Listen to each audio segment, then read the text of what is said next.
Welcome to The Creative Influencer, where we discuss all things creative with an emphasis on influencers.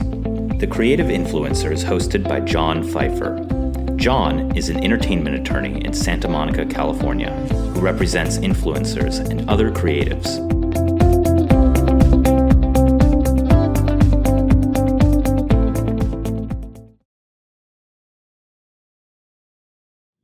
This is episode 7 of the 5th season of the Creative Influencer Podcast. Today we interview Beth Rylaarsdam. Beth is a social media influencer, plus-size model, motivational speaker, a body acceptance advocate, and a Lipedema awareness spokesperson. Beth shares aspects of her secret sauce for how she went from a non-existent social media following to a very impressive one in just a few years. Stay tuned. I'm joined today by Beth Rylaarsdam. Welcome to the podcast. Thank you for having me, John. I'm really happy to be here. So I want to set the scene. On your website, you describe yourself as a plus-size / curvy model, an Instagram influencer, a Lipedema awareness spokesperson, and a body acceptance advocate. So that's Absolutely. That's all true. That's a lot to unpack. And then you've gone from a very modest social media following to a really impressive social media following in a short amount of time. And I want to ask you about that. I would say that I have gone from a non-existent social media following to just a crazy, tremendous following. I was never on social media until 2016 when I was a parent leader at my son's school.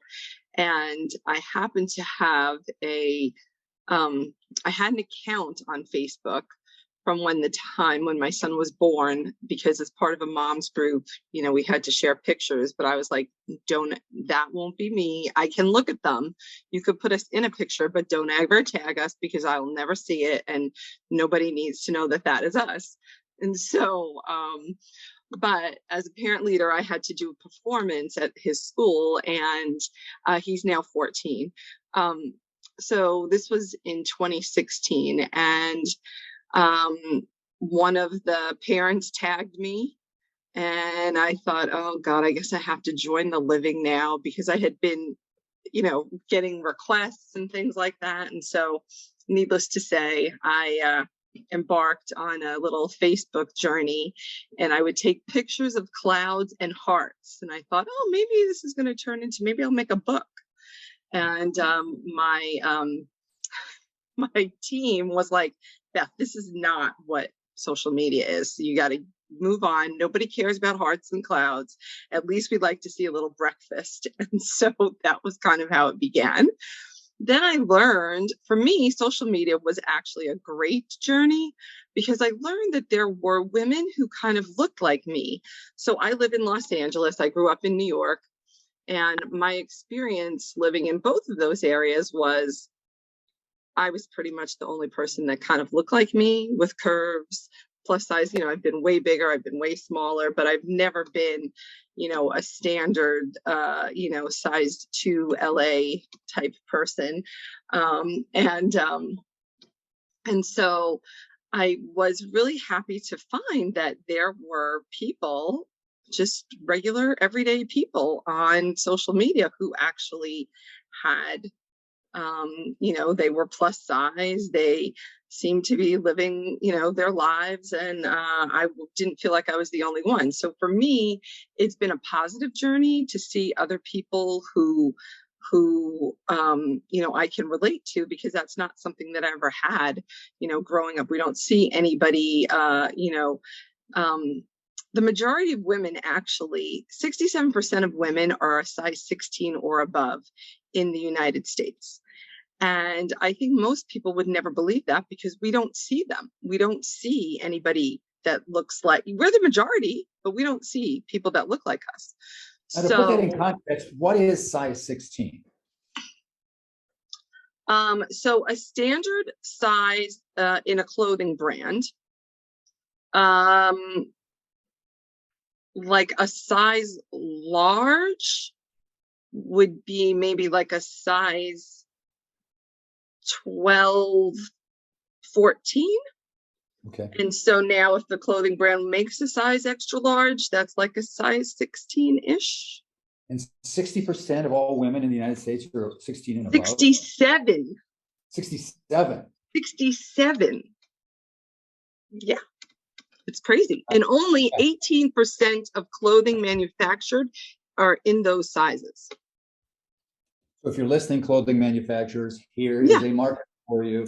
There's a huge market, and people just need to get over themselves in pushing the agenda that everybody should and does look like a runway, a Paris, traditional runway model, or what the old Victoria's Secret, shows models look like. Most people don't look anything like that, but we would never know that because we're never shown that. We're never shown it in media. We're never shown it, even on social media. Obviously, we're making a bit of a impact a little bit.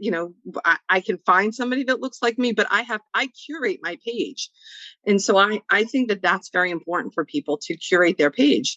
If you're a woman who's a size 18 and your page is curated by, size 2 swimsuit models, well, yeah, maybe you're going to continue to feel bad about yourself every day because you think that you're not that. And you think that that's what you're supposed to be. And really, we're all supposed to be ourselves, right? We're all supposed to be our best selves. And so that's my my part of my, platform is acceptance. And tell me for about me, that journey. How did you get to that point? How did I get to being acceptance? Yes, to accepting yourself how you are. So I was a person who always thought you can never be too thin or too rich. I was that person. I bought into that whole lie. And I did buy into that, gee, I'm the only person that looks like this. But at some point, I guess it was, so in 2017, I was diagnosed with a condition called lipedema. And essentially, it's what it sounds like. It is swollen fat. It is an additional layer of diseased fat that is actually a connective tissue disorder that affects at least 11% of women worldwide. And there is seemingly some type of genetic component, and it typically presents itself in the classic way. It presents itself as an additional layer of adipose tissue from the waist down. So, you'll notice thicker thighs, rounder hips, more pronounced, behind. Some people have, what we traditionally have called cankles, where they're thicker around the ankle. And then in about 50% of cases, 30 to 50% of cases, there is additional involvement in the upper arms, at least. So sometimes if you see somebody who has like a cuff, like they look like they have an elastic around their wrist and then it's puffy, same thing like around the ankle, that person likely has lipedema, that woman. And it is traditionally women who are affected. It was actually something that was written about at the Mayo Clinic in 1940. And then it was kind of dropped and nobody ever knew or did anything about it. And here we are, I think we're about 12 years into some research and diagnosis in the United States. Europe is a little bit further along than we are, but and it's not something that there's no cure. It can be managed by different avenues like proper non-inflammatory eating or nutrition style for you. Everybody's got a different one, so you got to find yours. Movement is key. Anything in water is fantastic because it acts like a manual lymphatic drainage. The lymphatics are kind of impacted in a way that they don't function as well as they could because they're kind of a little bit strangled. And so some people actually have more pronounced swelling than others, but you're always wanting to try to get your, have the least amount of inflammation as possible. There's often pain associated, as well as one of the hallmarks is bruising, easy bruising.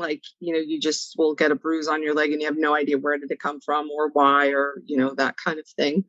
And so when I was first introduced to this, I was actually diagnosed by a physical therapist who was treating me for a concussion. And I thought she was so thorough on her intake, and just didn't understand, why was she looking at my legs and asking me about my shape and all of this. And I'm the traditional classic pear shape, which is kind of although women's bodies take on all different shapes with lipedema still. I'm the classic shape. And so in any case, once I learned about this, I was lucky enough that we have some experts here in Los Angeles. And so I went a few months later to Dr. Emily Eicher, who at the time was the only one who was really here that was not a surgeon, because some people will go down a surgical route of having the tissue removed through a particular type of liposuction. And so anyway, I wanted to hear from somebody who didn't have any skin in the game. I just wanted a diagnosis. And she was like, yeah, is there a question? I was like, well, it kind of sounded like, from everything I learned. And I think it was the first time that I realized, because for me, my whole life, I was fighting with my weight. I was fighting that I didn't look like a Victoria's Secret model. I was fighting that, if I would have just done, say I did 200 sit-ups. Well, if I would have done 220 sit-ups, then, and it was always my failing that was the issue for me. So I thought. And then it was the kind of even, with the exercise and the nutrition, I had been on every exercise and nutrition plan that there was. And, I would have some results and then not, and whatever. And this finally led me, because one of the things that they say about lipedema is that diet and exercise does not get rid of it. And so I believe there's some truth to that, because it's always going to be on your body. But I do believe that with diet and exercise, proper nutrition for your body, proper exercise for your body, I do believe that you can impact your inflammation. And I have been somebody who has done that. I was probably, I don't know what today is, but let's just go with, I was about 150 pounds heavier than I am now. And I was able, through, non-inflammatory eating for me, as well as 6 days a week in the gym, weightlifting and some cardio as well, I was able to get from that highest weight down 220 pounds. So that was a much different look. Now, if you look at there's a picture of me I'm standing in a parking lot in Italy, and my shadow is on the ground. And I was basically the fittest, I was in fighting shape on that particular day. And that that shadow is exactly the same shadow that I have today, just smaller. Like, so the proportions, they stay the same. And it's kind of fascinating because you would never think that. And so, um, it, so, it was much different, but yet that shape, meaning, like the only thing, like when I went into the doctor's office for my diagnosis, she's like, there's no fat on your body other than lipedema. Like there's nothing you can do at this point other than that. Now, interestingly enough, so I had been living a very clean eating existence. I had been living a very, exercise conscious life for, I don't even know, at least 15 years.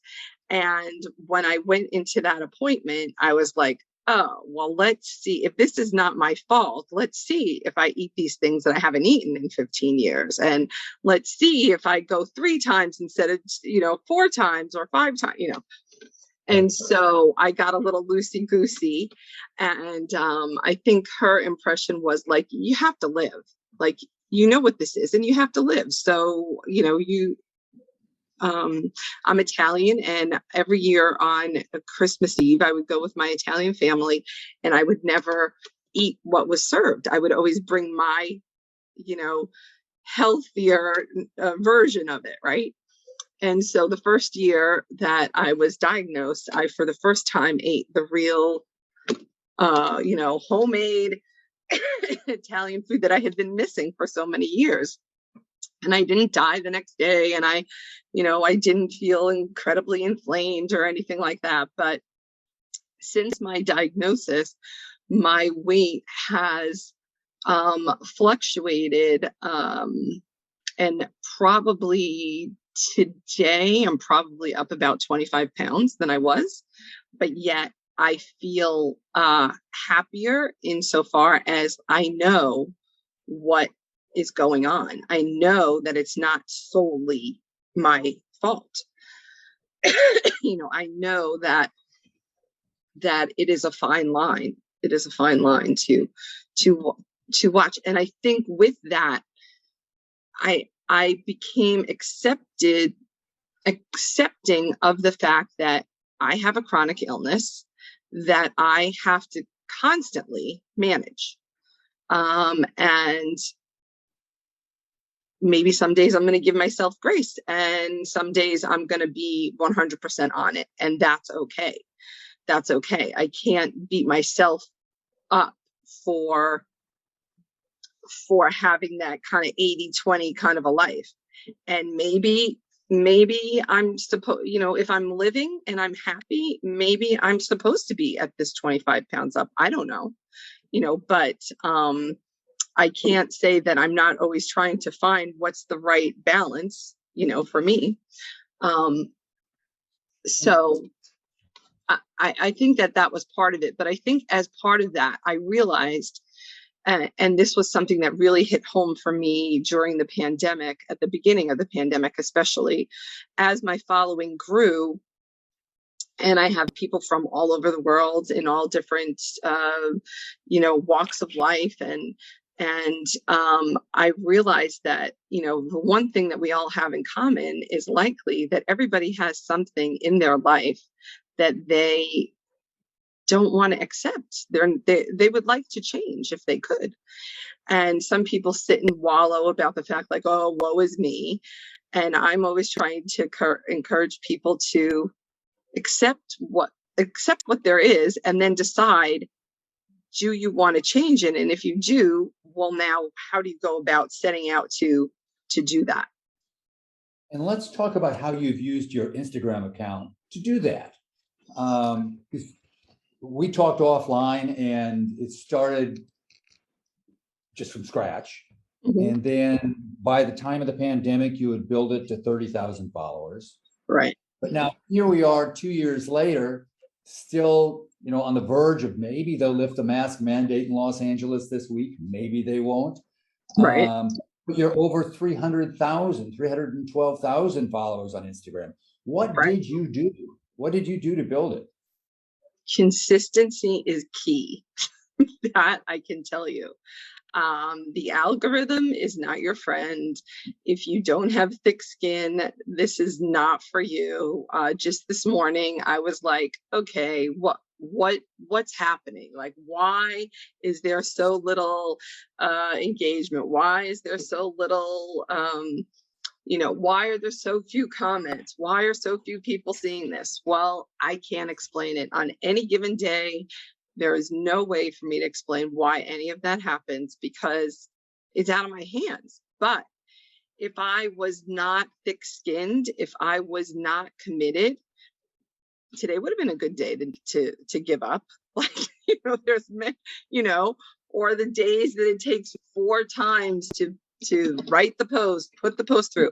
I personally have written every single one of my posts myself, and I have posted them when I wanted, about the topic that I felt at that moment. And so there has been, mine has been purely organic from the beginning. You have, and I want to stop you a second. You found, it's one of my favorite ones.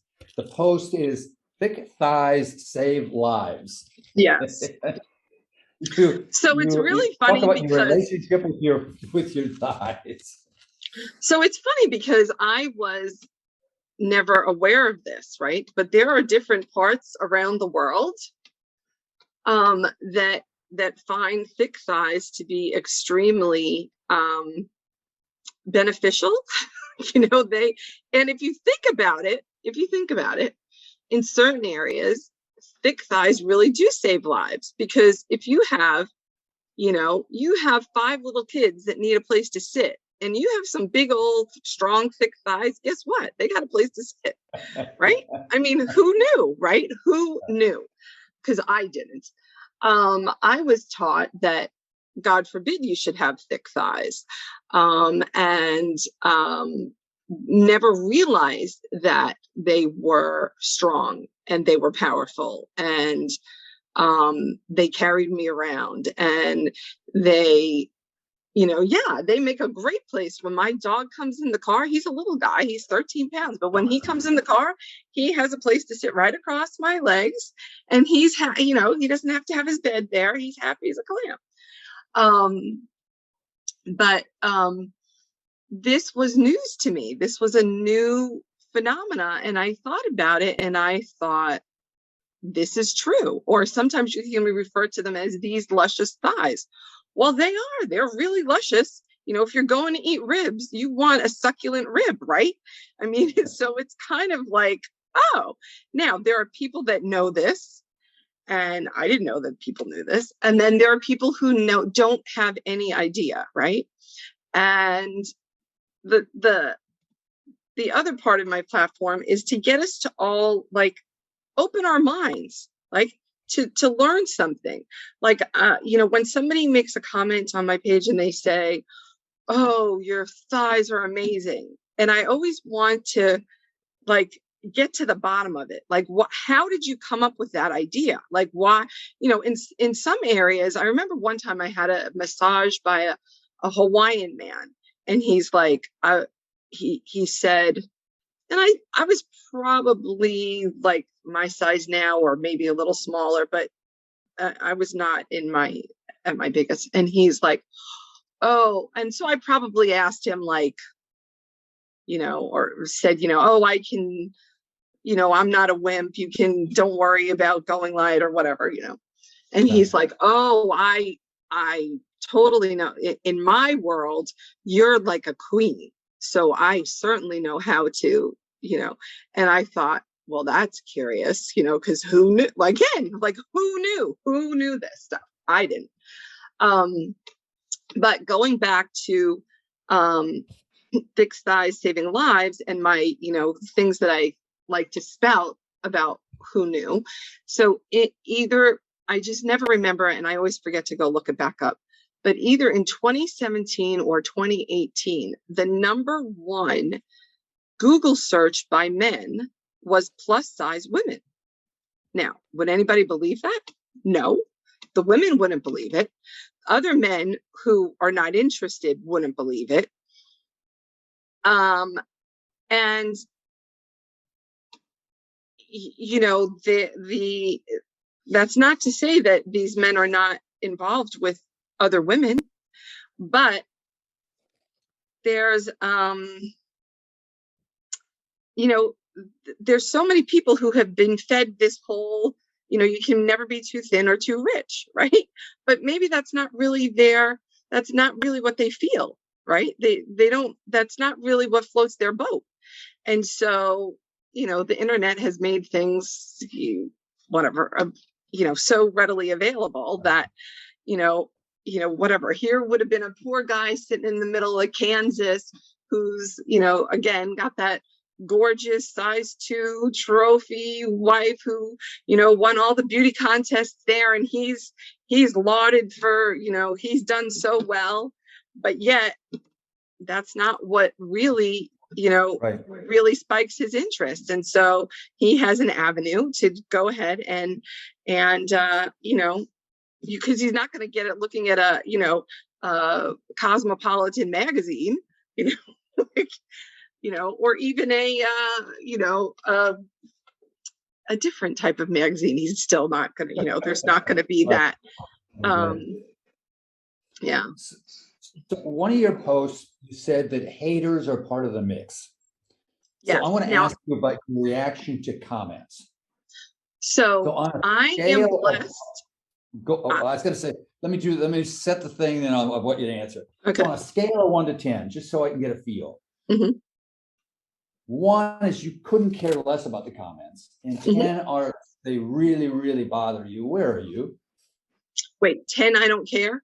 No, 10 you really care, 1 you don't care. For me, I'm like a 2. Okay. Because I don't really care, quite honestly, because it's not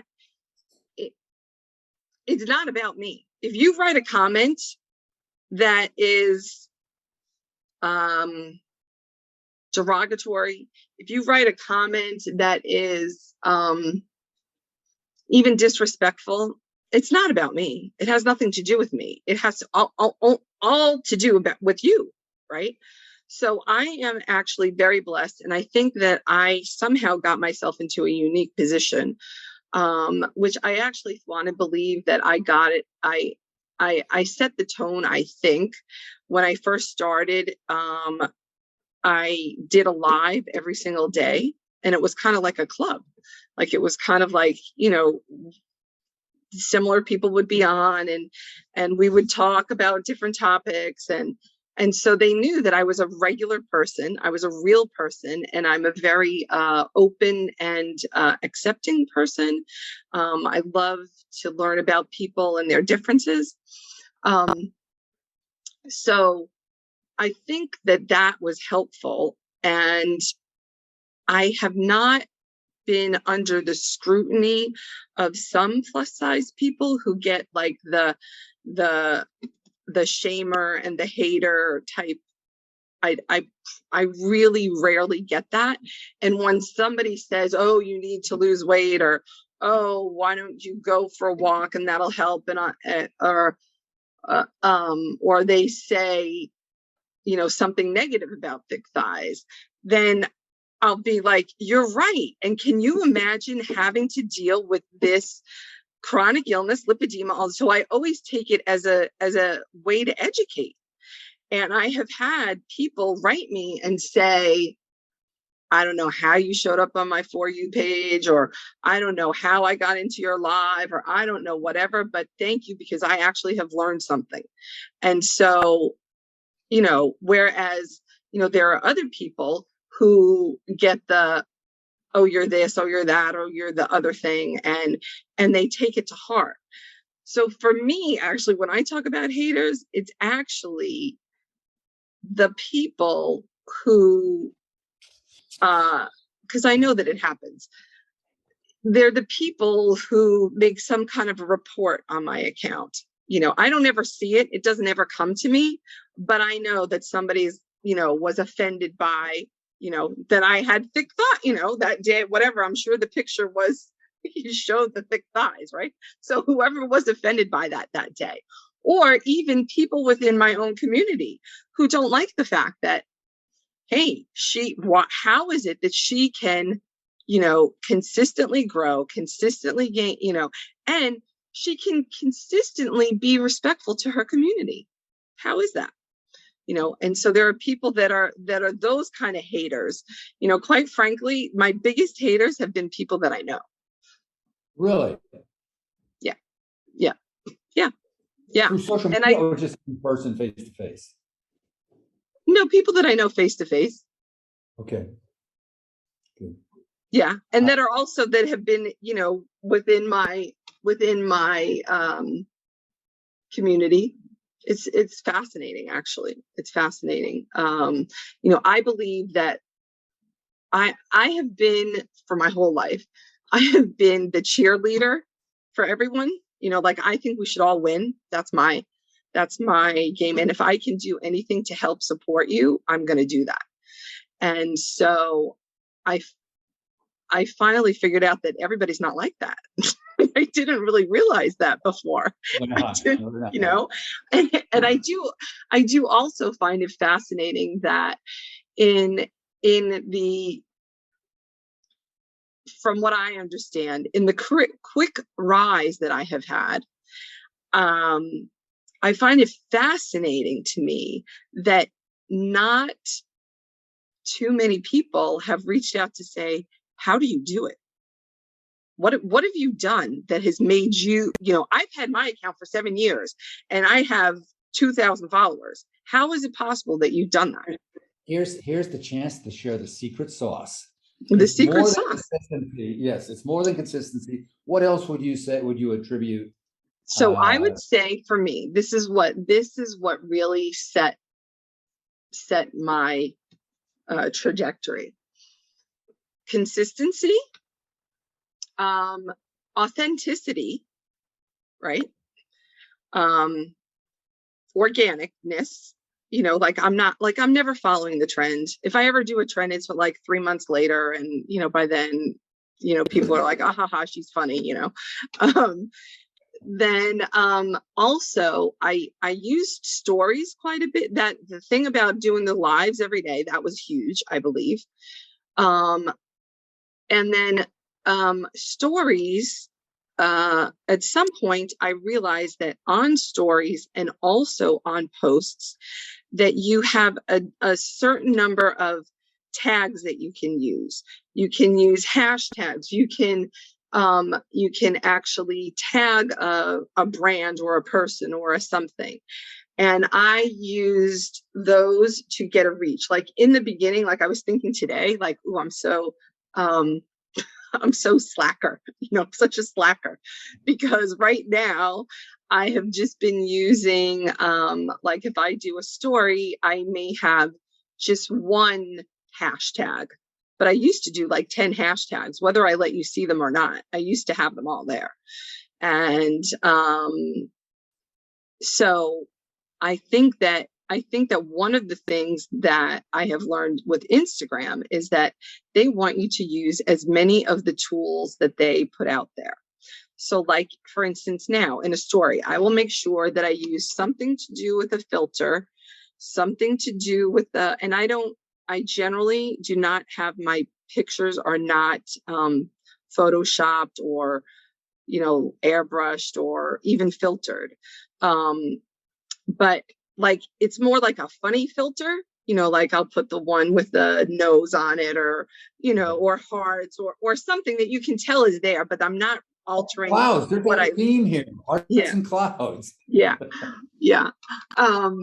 So anyway, and then, now they have music. So I try to always put music on something. And it's even if I'm posting a positive quote, right? I always make sure that I tag the person that I am, it's connected to.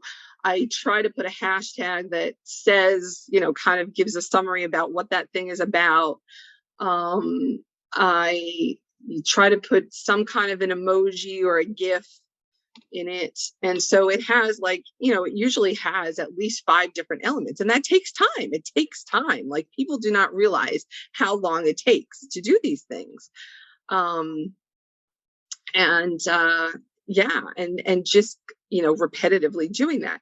But I realized today, like, I have been a slacker on, like, I haven't been putting 10 hashtags, like, and I'm thinking, well, what happens? What will happen to my account if I go back to doing a live every day and putting hashtags like crazy on everything? Let me try it and let's see what happens. It'll be interesting because I'm going to get back. I think in March, I'm going to see what happens if I do that for all of March. So what are you working on now? Do you have a pet project you're working on now? So I am getting myself out there more now. I am actually going to be a speaker at this year's Lipedema convention. We're going to be back in public in person this year. So in April, I'm going to be speaking at that as one of the presenters. So I'm very excited about that. I am going to start being part of Everybody Deserves Love is a charity that I I volunteer for. And we're going to start a kind of a self-love course, and I'm going to be involved with that. So I'm excited about that as well. I'm definitely, I'm building out my website and really trying to kind of refocus and get my my brand aligned with what I've been doing and with what my expertise has been. Now, before my son came along, I was in human resources and recruiting and employment. So I have an affinity for that kind of thing as well. And I think maybe there might be some little workshops or something like that would be helpful to people now as we're kind of regrouping, right?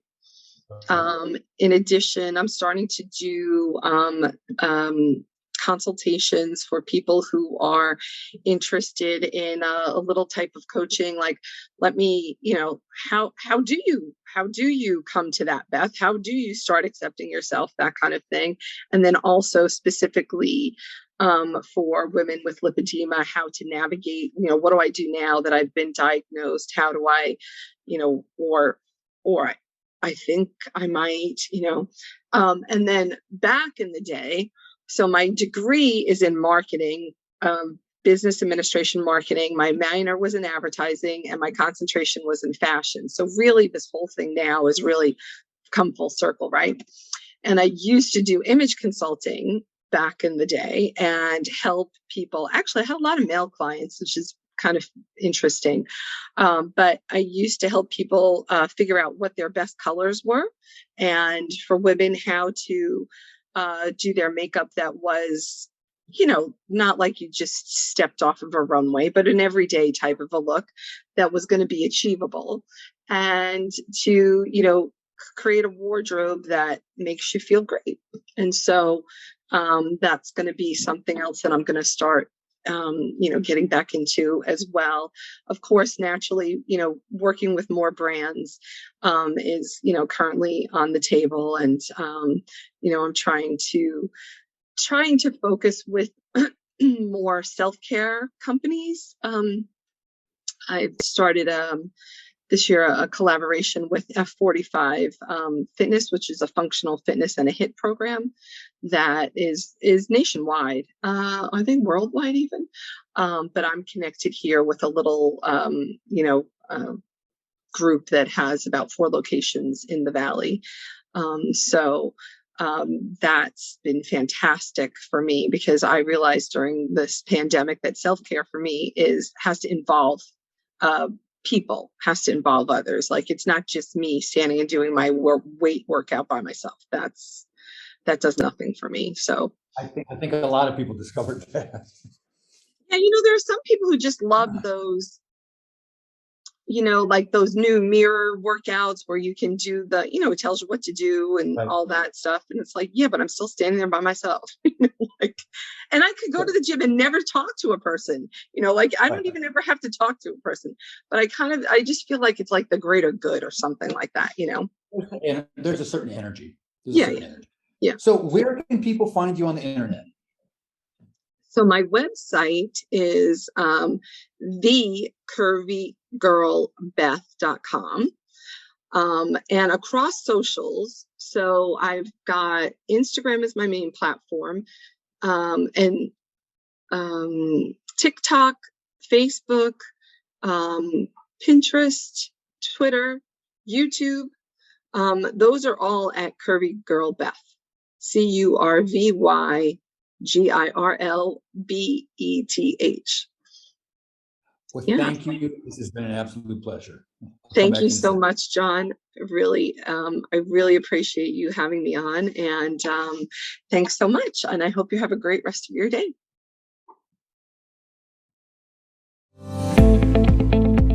That's it for this time. If you enjoyed our podcast, please write a review on iTunes and tell your friends to subscribe. If you have any questions about influencers or suggestions for future episodes, email them to John at Pfeiffer@pfeifferlaw.com. Thank you for listening.